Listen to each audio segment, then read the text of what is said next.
আসসালামু আলাইকুম। দেখেন, আমাদের দেশের কাম, রাস্তার কাম আর সৌদি আরবের রাস্তার কাম পার্থক্যটা দেখলে বুঝতে পারবেন। আমি যেটা দেখাবো, এই রাস্তাটা অলরেডি কাটছে আগের যে ডালাই আছে ওটা ওটাই নতুন করে করব।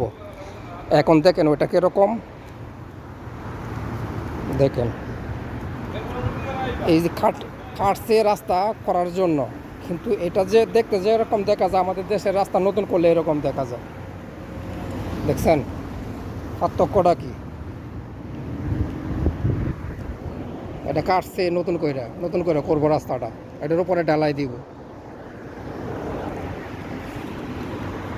আমাদের দেশের রাস্তা নতুন করার পরে এরকম দেখা যায়। আর এখানের যে কাজগুলা এরা খায় না যে তা না, একটা বিবেক বিচার রাখে খায়, একেবারে কলাই যাব করে খায় না, যে আঙুল ফুললে কলা গাছ হয়ে যাবো এরকমটা না। আমি দেখানোর উদ্দেশ্যটা হলো বাংলাদেশের যারা কন্ট্রাক্টর এরা যেন দেখতে পায় ভিডিওগুলো।